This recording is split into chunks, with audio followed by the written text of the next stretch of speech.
Welcome back to DIVEBOMB IndyCar podcast. A bit sooner, I think, than we all expected. But just a little podcast trying to get our thoughts out over the news about Nolan Siegel and Théo Pourchaire. If you listen to this post Laguna Seca, we've obviously bolted this one, so it's a few days old, but we thought we'd include it for you anyway. So if you didn't catch the news, if you've lived under a rock, Nolan Siegel is in for the rest of the season in the number 6 Arrow McLaren, once occupied by David Malukas, then once occupied by Callum Marlott, and once occupied by Théo Pourchaire. That will now be Siegel for the rest of the season. But I think the story is more what's happened to Pourchaire than Siegel being in their car. I think that's the revolving story, and it's just all happened a bit suddenly. You know, there was rumours flying around, and Monday evening that Siegel would end up somewhere. Found out Tuesday afternoon, sort of thing, that would be McLaren, and just a bit of shock was at the expense of Théo Pourchaire, who was obviously in his rookie season, who'd left his Super Formula contract to commit to a full season at Arrow McLaren. They had an announcement at Indianapolis he would be doing the full season, and then very suddenly, here comes Nolan Siegel, and Pourchaire is old news already, 40 days after the initial announcement. Yeah, I've never known anything like this in terms of a season with so many in-season changes and driver dramas and stuff. It feels like we kind of can't go a week or two at the moment without having some news emerging. And we're not even at the midway point of the season. You wouldn't be surprised if this was, say, the final few rounds when there's leaders circle pressures. But yeah, that's not the case here. I mean, the team evidently must love Nolan Siegel. They evidently have some sort of long-standing interest in him. And they must have felt that they had to make this move, maybe to fend off interest from elsewhere. But I think there's a lot to unpick. I think the first thing being more sort of hints of, can you call it mismanagement, possibly? For what is supposedly a top team, you're seeing quite a few things that you would not expect to see from a team of McLaren standards and the values that they hold. I saw some quotes, there's a lot of quotes kind of going around from a lot of the major outlets. One from Gavin Ward, team principal, kind of complaining that, this is all that's come from a mountain biking accident. However, they just didn't have to make the change this time. I think it evidently was a surprise to Théo Pourchaire, just like it felt like it was to David Malukas when it kind of came to quite an abrupt end. He tweeted only one day prior that he was really excited about racing at Laguna Seca, which is a track that he'd kind of earmarked early on as one that he was really excited to race at. And yeah, as you say, Dan, this was only announced last month as being a deal for the rest of the season. It all just feels a bit bizarre. I feel awful for Pourchaire. He looked like he was loving life in IndyCar at McLaren. He'd moved over to the States. He'd given up his Super Formula commitments after only one race to be here. It just, I mean, we've commented time and time again about how infectious he is, how happy he is, what an asset he is to the series. And it all seems so amicable in the team, the whole Teddy Porkchops nickname and so on. But brutally, for no apparent reason in his control, he appears to have lost his seat. We'll go on to all the McLaren replacements in the last few years. And you obviously mentioned it stemmed from a mountain bike accident. Tony Kanaan says it stems from Pelot and not fulfilling a contract. Then he goes on to Malukas. I think Malukas, we obviously spoke to him in last week's episode, if you didn't see, but it was a case of, he sort of understood why McLaren dropped him. He had that whole thing at the time, but blacking out his Twitter and that sort of stuff, which is understandable, but he reflects on it. I think now he's got a comfortable home in IndyCar, he reflects on it and saying it was the right thing to do. But Pourchaire feels a lot different because, with Malukas, there was a reason to drop him. Yes, it was unfortunate, but there was a reason. Same with Blomqvist a few weeks ago. Again, we were a bit critical, but there was a reason. Pourchaire, the reason seems a bit weak to us. And the thing I don't get the most is Pourchaire is an established name. He's an F2 champion. He probably should have been an F1 as it is, let's be honest. And then, he goes to Super Formula, doesn't quite work out, and he gets a chance in McLaren, and we have this announcement, and we have all this excitement, and the team putting efforts into him. We had like the 3 weeks about leaks about Pourchaire going into the seat. We had him in the open test. He wasn't doing the 500, but he was present at the 500 to learn. he did that oval test at Worldwide Technology Raceway in preparation for doing the short ovals the rest of the season. So much effort's been put into Pourchaire and to get him up to speed. And fast forward a month later, he's not even in the car. It's such a bizarre saga. And you don't know where to start with this one, really. But the thing that doesn't make the most sense to me, as I said, is you put so much time and investment into Pourchaire, who's like, he looks like he's going to be here longer term. Like less than a week ago, you know, we were getting reports McLaren had locked in him and Rossi for 2025, and that was that sorted. You know, they had such a conundrum with Malukas and Ilott, and you thought they'd want some stability. And yeah, it's not happening. Yeah, I think I'll just echo what you say about the Malukas move, that I understand that, you know, there was uncertainty, there was commercial pressure, and I think Malukas kind of acknowledged that himself, that, you know, there's no kind of bad blood, bad feeling there, because it kind of just had to be done. Both parties wanted it to work out, but there was understanding as to why it wasn't going to work out. So on that side of things, there was some bad luck, but I think ultimately this development with Pourchaire shows kind of nobody's safe from this, really, because, you know, as we've sort of hammered home in these first few minutes, like, he had a deal, or supposedly had a deal, for the rest of the year, and there wasn't an injury or anything that stood out like that. And, you know, while he was supposed to be in for the rest of the year, if you read the press release, Gavin Ward's quotes, essentially you can infer from that Pourchaire was almost like a seat filler almost, which felt really harsh, and again didn't align with, you know, the commitments they'd put into him with the oval test. You know, he was really looking forward to testing to racing on an oval, and clearly the team were preparing for that to happen. But yeah, that's now not going to happen again. It's quite a bizarre sort of backtrack. I mean, I'm intrigued with the whole, you know, how solid was this contract? Will there be yet more legal stuff that could come from it? We don't want that. It's all a bit, yeah, not great for the sport, I would say. You know, was he bought out by the Siegels, for instance? That's something that I've seen kind of people saying, because they're quite well funded as a family. Yeah, it's just strange. You know, Pourchaire, yeah, as I said, he moved over here to seize this opportunity. He gave up other commitments that he had pre-planned for the year. So, yeah, I mean, I was caught off guard. You got off guard. We were all caught off guard by it. And I think he's... But it just feels like, you know, this is a driver who was performing adequately. It just doesn't feel right that he can just lose his seat like that. You know, does it reduce the appeal of the team?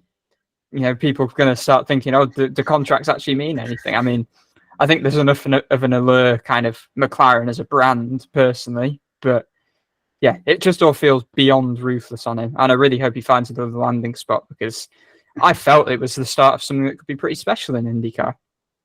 He's in an awkward situation, isn't he? You know, F1 didn't work out, so he's been shipped off to Japan.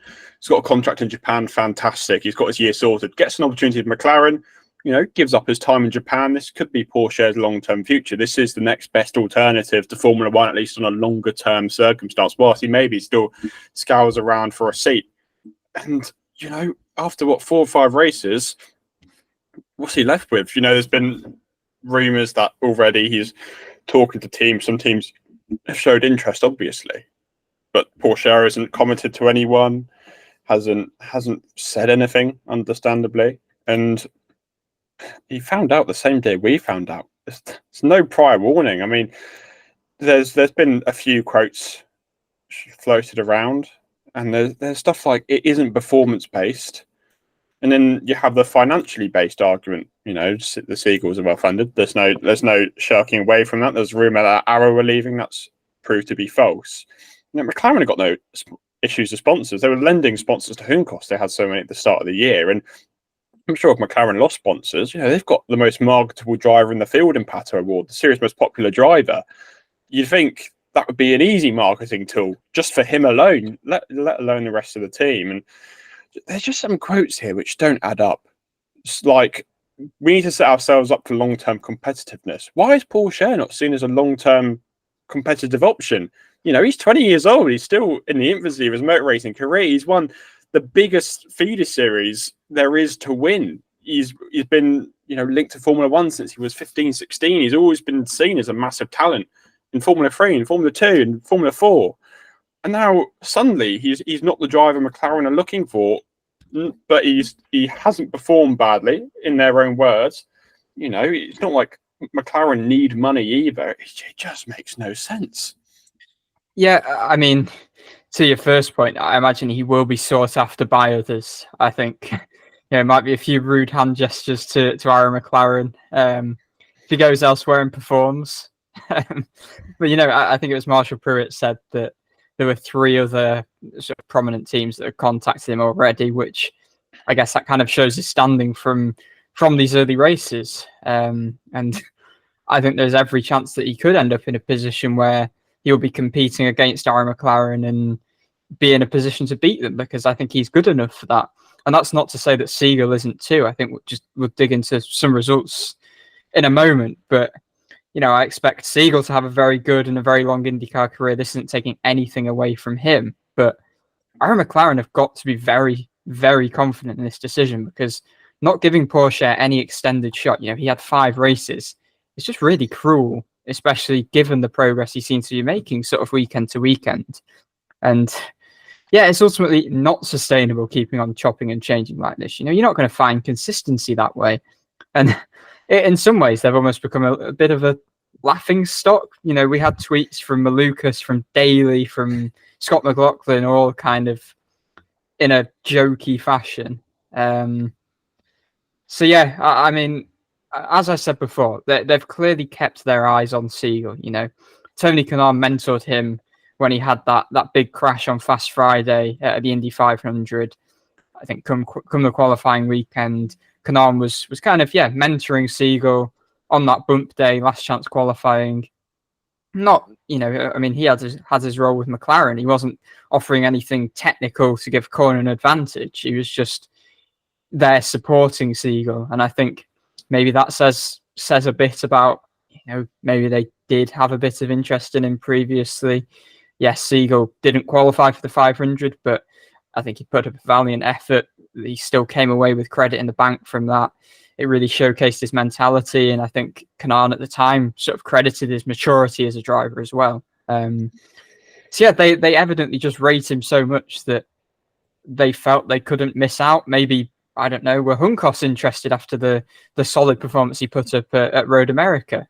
Obviously, that kind of all stemmed from the contact between Pourchaire and Canapino, which we don't want to get into again. But yeah, we'll move away from that.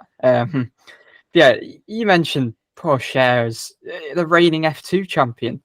Some of the best drivers in the world are reigning F2 champions, and I think Pourchaire, or have been F2 champions, and I think Pourchaire does fit in that category. I mean, Siegel has talent with backing. You mentioned the rumours about Arrow possibly leaving. Nathan Brown said that was false, but in any way, McLaren do not need the funds. I think it's, to be fair, I've seen some people saying, Pourchaire's been got rid of for a pay driver.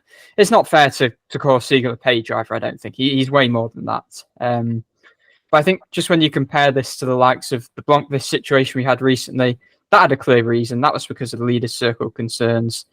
This is seemingly for no reason other than just preferring Siegel, and no kind of major basis for that, because, I mean, there's so little to split him and Pourchaire from kind of what we've seen so far. So in that case, why would they go to the effort of making that change? But they must just really highly rate Siegel.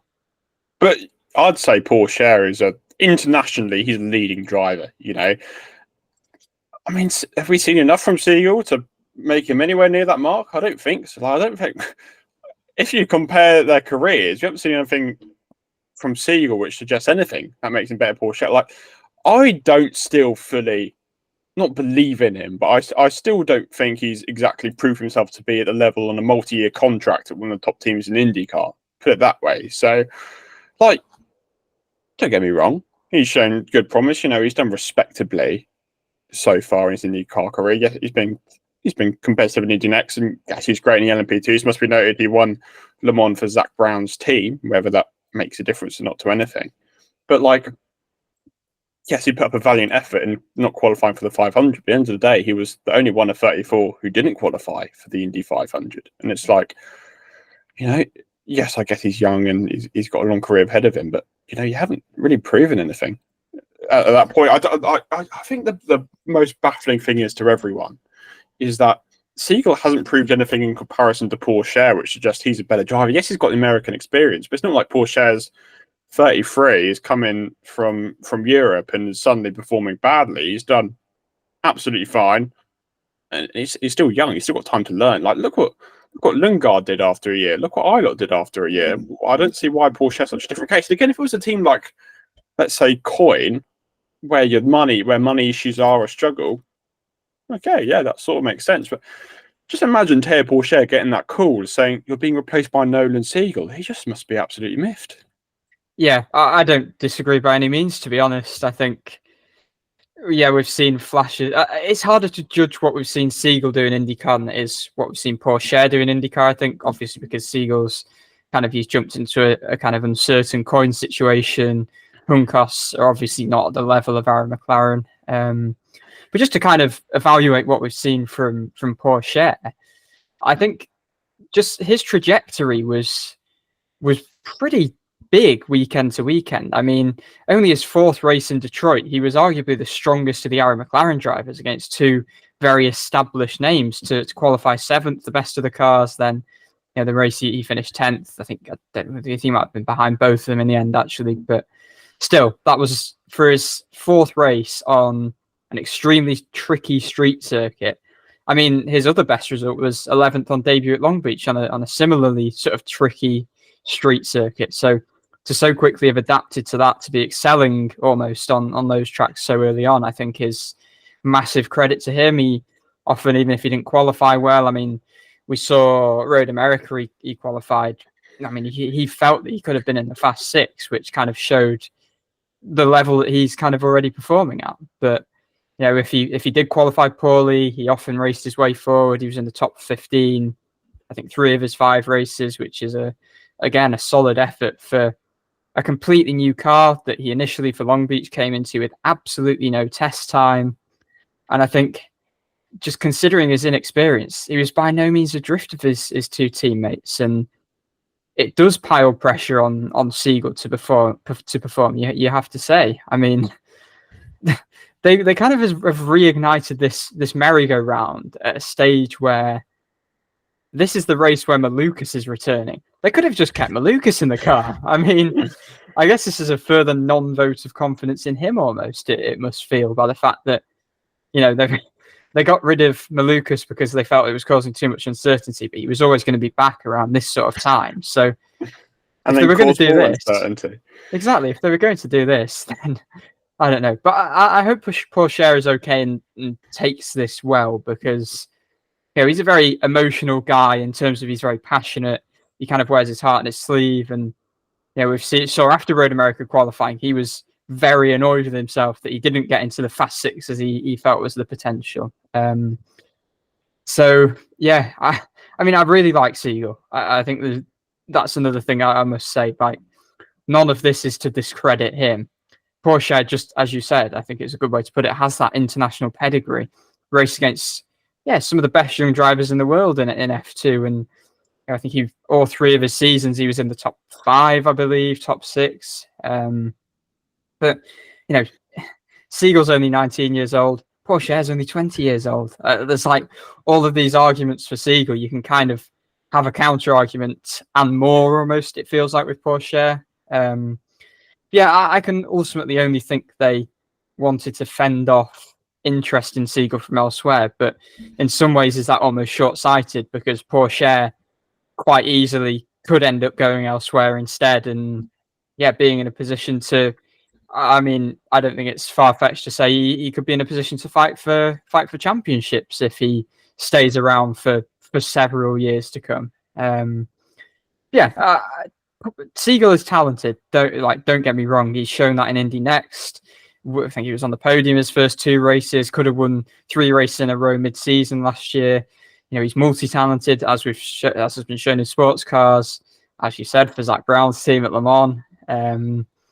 Thermal, I think, was the particularly impressive IndyCar performance, where he was only, I think, half a second or so off transferring to the All-Star race. But again, yeah, I think we just know how good Pourchaire is as an F2 champion, and how well drivers who have done nowhere near as well in F2 have performed over here. It's a bold decision. But as you said, I mean, Pourchaire hasn't set the world alight in his first 2 races. He's not like Colton Herta or Romain Grosjean, who's come in and always been a breath of fresh air. But by no means has he been underperforming or performing worse than we expected. But the thing that it just I think the biggest thing for me is, why would you drop him for someone who's so much less proven, especially when you've signed a contract with him 40 days ago? Because I guess I get fending off the interest, but is Siegel really seen as like the Antonelli of F1, for example, where everyone wants to get his hands on him? Like there was no guarantee to even be the champion. Like Jacob Abel and Louis Foster were just as competitive, and why isn't the interest necessarily there for them in comparison? What is it about Siegel which has suddenly made him so essential for McLaren to get? They just had to dig themselves into a bigger hole. I mean, they must be privy to stuff. Well, they obviously are privy to stuff that we don't see, whether it's data. I think part of the allure with Siegel, I mean, he's only a year or two younger than Louis Foster, for instance, but maybe it is that he's been delivering. I don't know if he's had a championship at the junior level, but he's been doing all of this as a younger driver against drivers that are quite a bit older than him. And I guess, I think maturity was the word that Kanaan used. I think junior results aren't everything. And I think his results were still really good. To finish third in his rookie season in a pretty strong crop of drivers last year in Indy Next was really strong. But yeah, you just can't look past, can you, Pourchaire's successes? But Foster's are just as good, if not better. But yeah, it's just, I think like why he suddenly had to be pinned down to multi-year contract. And the thing I don't really get is, if someone else has signed him, what's the deal for McLaren? Like, if he's racing for, I don't know, RLL, ECR, like what's the trouble to McLaren? And if he performs well in their 2 years, gives him 2 years development, McLaren are going to have the funds to sign him. McLaren will have the allure to sign him anyway. So it's like, yeah, like obviously I felt like he'd probably get something better than Coyne coming into 25, almost certainly. Right, but it's just that fact where, why do one of the top teams need this guy they've had no real affiliation with previously, or hasn't really performed spectacularly in IndyCar yet? He hasn't proved himself in IndyCar yet. Let's be honest. He's done 3 races. Why is there such a desperation to get him when you're a top team? Like Pourchaire's a better caliber driver, and I feel it'd be more of a loss for Pourchaire to go to another team than it would for Siegel to go for another team for 2 or 3 years. This is the thing that I feel like really needs clarifying, because in gaining one, perceived superb, really, really great young talent, you are just losing another one that is just going to have the same implications, if not from what we've seen in his early stages and the progress he's made on tracks he doesn't know, etc.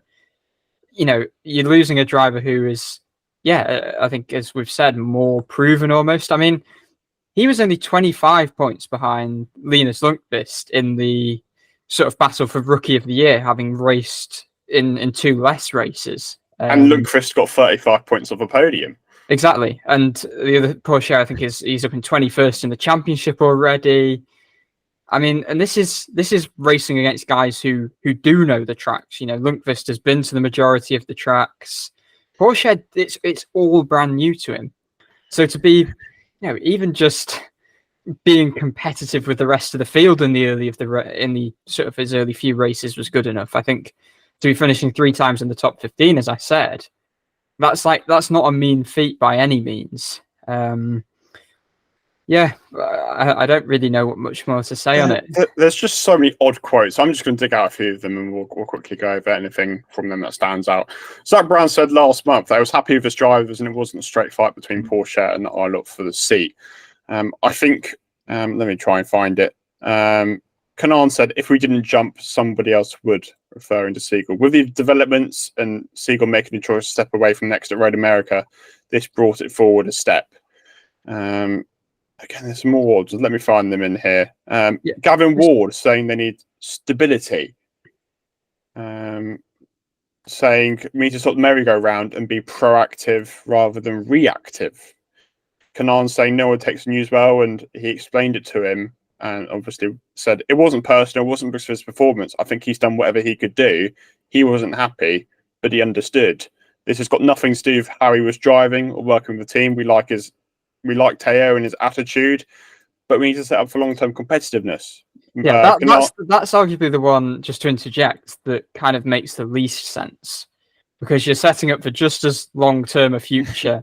a year of age, when you get sort of the grand scheme of things longer term, is not really very much. So it's just quite contradictory, I feel, is one way to put it, because yeah, it's a bit of a loss for words. Just a few more from Kanan. Some people will agree, some people will disagree. We'll take the heat, but for me, it's the best decision. I believe I'm making the right call with the team. I weigh in quite a bit. We just have to move on. We're here trying to win races. Once we win a race, nobody's going to remember. Odd. It's just the fact they're trying to... It's as you said, it's like making Pourchaire seem like a temporary option, or which is the thing, because I've just read out the quote saying he was doing fine. It's nothing with him. It's nothing with his performance. But we just want to set ourselves up for long-term competitiveness. And TK thinks it's the best decision to bring this 19-year-old rookie in. It's everything seems to juxtapose something else. Like, you want to set yourself up for the long term, but as we said earlier, you're almost looking to set yourself up for the long term by giving Pourchaire an oval test with the view to him racing in these 6 ovals that are in the final 8 races of the season, or whatever it is. So that's contradictory. Yeah, setting yourself up for the long-term future when he's only 20 is also... And it's like, you almost push it back another, not 6 months, but 2 or 3 months, Siegel still isn't raced on an oval in an IndyCar. McLaren's going to be quite a different environment to what Coyne is like. Gavin Ward is here saying he wants stability in the team. How is this given any stability? It looked like when Pourchaire came in, after the mess they had with Malukas, after the mess they had with Palou, actually, here is some stability. We're going to keep the same lineup into 2025. That's the stability they need.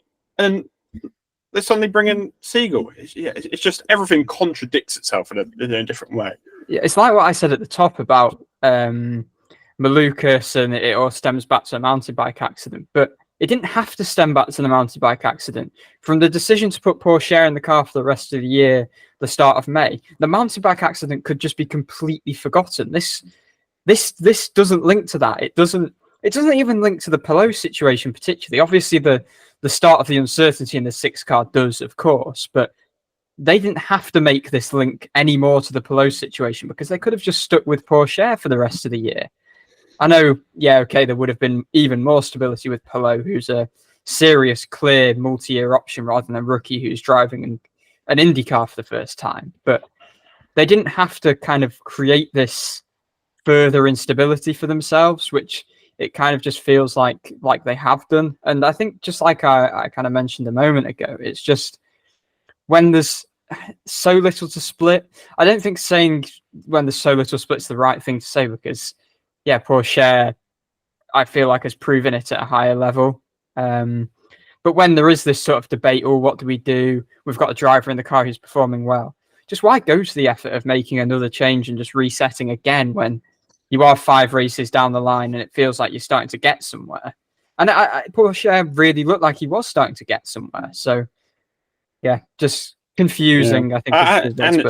It's the multi-year deal, suddenly. Suddenly, we need to lock him down for multiple years. And yeah, I mean, put it this way, we could go on forever because it's, from an outside perspective, it's a mess of a situation.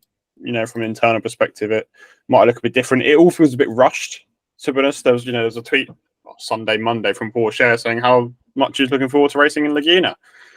So it's all come very suddenly, very sudden. And, you know, the rumour has it, well, must have done before Le Mans, because they're not going to get it done in a day, are they? So, yeah. I think it's all just brutal. It really is, because he had this year, as we've said, all set out, and this can't be sort of overemphasized. He had his year set out to go and race in Super Formula, and because of the guarantees that McLaren gave him, he just forwent that and decided, yeah, no, I won't kind of take that up, because I've got this opportunity that I perceive to be better, and I perceive this to be a long-term future. And there's every chance this could still be a long-term future, because in IndyCar, outside of racing for Arrow McLaren, but it's all just horrendously mismanaged, I feel. You know, I don't want to be too harsh, and I also, just want to continue to express, you know, this is nothing against Nolan Siegel. I think he can be a fantastic IndyCar driver given the time, but it just feels like another just very unnecessary move. He's under pressure. You know, he isn't pressure enough sort of an Indy next, because you had the split program and, you know, you sort of had the responsibility to perform well so you could prove to people that he was ready to step up. Now you've got a load of criticism, not surrounding him, but surrounding the situation he's in, where he's got to perform. You know, if he's getting 20th places for the next, and this isn't an easy time in the calendar to come in. It's, you know, you've got a week off after Laguna, but then you've got, what, 5 races in 4 weeks or something along those lines. I think I'm right saying that. Has Siegel done a hybrid test? Probably not. I'm not sure whether he was in the car for the Indy Road Course. He might have been in the car for the Indy Road Course test, possibly. Unless, I'm trying to remember back, did Harvey do both days? Yeah, quite possibly. Give me 1 second, I will have a look. Fine. But yeah, you know, it's not an easy time to come in, because you just got a whole host of races. And as we said, I mean, I don't feel too sorry for him, because he's just got the opportunity of his life in a top tier in IndyCar. But at the same time, he's got so much pressure to perform. He can't afford to be having poor results on a consistent basis, because then real questions will be out. And what happens if he doesn't perform well? What happens if we're a year down the line and he hasn't really, you know, gone to the level expected? What do McLaren do? Siegel did do the hybrid test on the Indy Road Course, so he at least has some experience of that. You know, I think one thing I would note is I think Siegel's camp have got to be pretty confident that he's ready to make this step. And to be honest, I think from what we've seen of him in IndyCar, you know, it's brief signs, and yeah, he didn't make the Indy 500, but I think the potential is clear. I don't think there's no doubting that. You know, his career has been managed very meticulously, whether, you know, staying another year in Indy next, as it was supposed to be this year, and kind of gradually getting him into IndyCar. And I think the last couple of rounds of the Indy next season kind of changed that, because Detroit, he had a mechanical failure, meant he couldn't take the start. He was immediately a few laps down. Then obviously Road America, he decided to step out of the car and not do double duty when the Juncos opportunity came up. So, you know, there wasn't really masses of point kind of continuing to race in Indy next, because the championship was a massive uphill battle. I think, you know, he's kind of not going to have a full season to battle for Rookie of the Year. You know, he's not going to win Rookie of the Year now. I mean, it would be a miracle if he did, but you know, he won't get the perks of an extra set of tyres next year, for instance. But clearly his camp do feel that now is the right time, and ultimately you can't blame them when an opportunity comes up to race in IndyCar, especially with one of the leading teams. You know, you can't really turn it down. So yeah, I hope it works out for him, because yeah, you know, I just hope it works out for him, and I hope also we see Pourchaire go elsewhere and it work out for him as well, and ultimately that all parties can kind of find a way. I think we'll leave it there. I think, as I said, we could probably go on for hours and hours on the situation. But that's sort of the news from the day, our reaction to it. And of course, wherever you're listening on, thank you for listening. If you're listening on Sunday, obviously, hope you enjoyed the Laguna episode, and we'll probably have another intro in about a second's time. But I hope you enjoyed it all. I mean, let us know your thoughts on social media, like DIVEBOMB Motorsport on Twitter or DIVEBOMB Motorsport on Instagram. Just let us know your thoughts. Let us know what you think of the situation. Maybe you can answer some of our questions. I'm sure they'll be answered in due course. We only have to wait and see. But thanks very much for watching. Thanks very much for listening, and we will see you next time.